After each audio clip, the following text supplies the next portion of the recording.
I want to show you the secular art. We always emphasize the Buddhist art in Three Kingdoms as well as unified Silla for 2 weeks. But now I want you to look at the secular part of the world. Hold on, let me see all of them. Secular, okay, here all of them.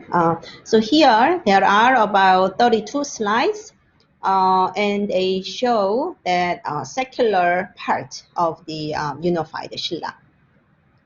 So toward the end, so around 576, right before Silla was unified, Silla was very successful in acquiring a large amount of territory. Right, Goguryeo is here and Baekje is here. These are their capitals. Goguryeo in Pyongyang, and then this is Buyeo, and then this is Silla's Gyeongju. And then finally, if you come to 676, 100 years later, then this is unified Silla. And then the northern part is Balhae. The Goguryeo's remaining ruling family created Balhae. And then this is the Tang dynasty that you are seeing. So in a way, it's a little bit of loss for Korean perspective. They lost the vast amount of territory of Goguryeo. So unified Silla, in order to go to unified Silla, the unification was achieved by King Munmu here, King Munmu.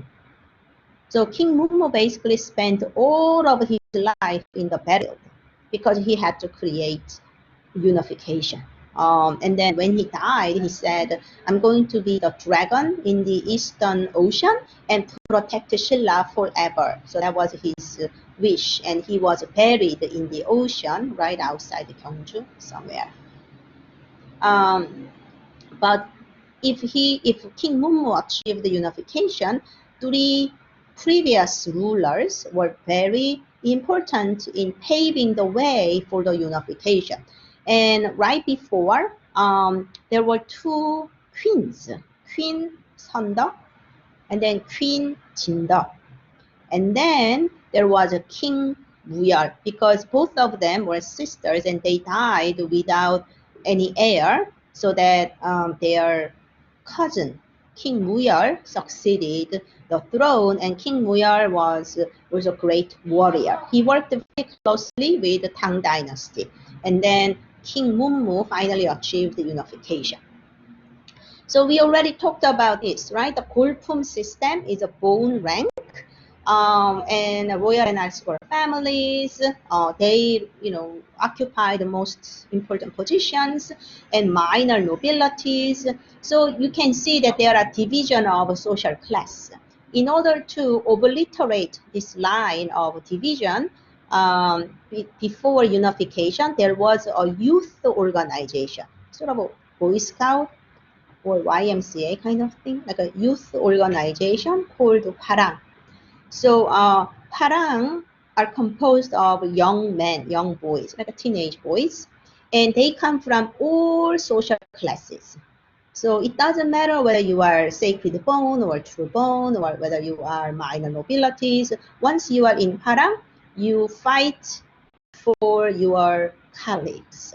So that was a very important organization to bring talent to the front of the battlefield, and also other initiatives. So remember the name of Hwarang. So this is a Tang dynasty we've seen earlier. And as I mentioned, Tang dynasty was an international city, so that the types of secular art are found in architectural details such as roof tiles. According to the Chinese historical documents, that Gyeongju's street layout was based on Tang's Chang'an. And then they also say that it has beautiful mansions, all adorned with tiled roofs. That's what described in historical documents. So we have some examples of roof tiles. Buildings don't win because they were burnt. Again, who burnt all of them? Well, they burnt their own buildings, but usually we say Mongols. And you are going to hear about Mongols a lot in Korea dynasty. And here, do you know this word called dokkaebi? This is a Korean word referring to a ferocious goblin or monster. Oh, hello. Do you have any question? Any comment? Abigail just said it's a goblin. Oh, I was just saying it's a goblin. Yeah. Yeah. So you know the word dokkaebi? Yeah. Oh, how did you know about dokkaebi? Interesting. I've heard the word in I think I've heard it in like Korean pop or rap or something. Oh, you mean K-pop music? Yeah. Oh, yeah. Well, a few years ago, there was a popular K-dramas named dokkaebi. I remember that too. You remember that? So maybe you can watch it on Netflix. So there is a character in that drama series, and he also helps people in misery or people in calamities. He's not really like a bodhisattva. This is more like a Korean indigenous mythology. So anyhow, he looks ferocious like this, with like eyes protruding. He has the horn and very ferocious. But if you are a good person, who didn't commit any crime or doesn't have any bad intentions, you don't have to worry about it. He's friendly, and also you can make friends with him. But it's more like a. Do you know Aladdin? Do you know the genie? The Aladdin Disney movie. If you what is the genie of the lamp, right? Like he will come out. He will do things for you. It's somewhat similar. So Samguk Yusa mentions a foreigner named Choyong. This is more like a Choyong. Choyong is not Korean indigenous person. He's probably come from Southeast Asia or somewhere. But king liked him, and he got a position and he got a wife. But he is called to have a red face and have like this big bulging eyes and a little bit ferocious, scary look, and hairy too. But anyhow, Choyong was a good man. But once he discovered his wife having extramarital affair with one of his friends, so obviously he got very ferocious, and he punished them. So that Choyong is usually associated as this kind of goblin-like figure in terms of appearances, who can scare off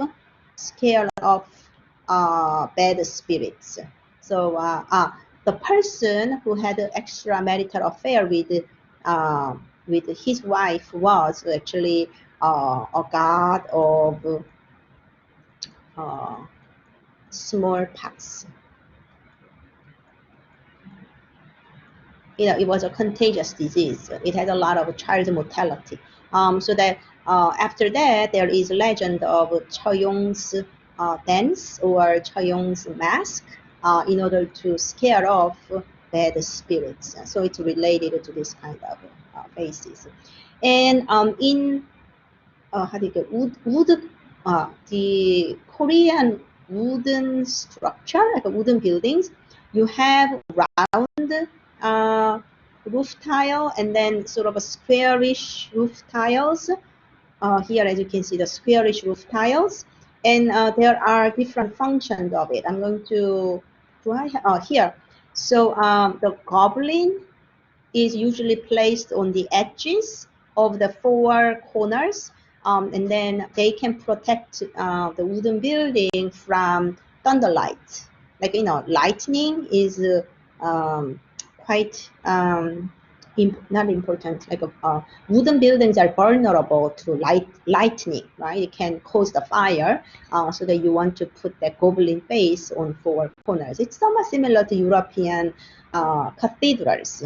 And then, so here, and then you have another square, ferocious face in other corners. And then on the roof line, you're going to usually put that around tiles. And then you have a little bit warped thin tiles in between. So you alternate them so that it will create a beautiful roof line.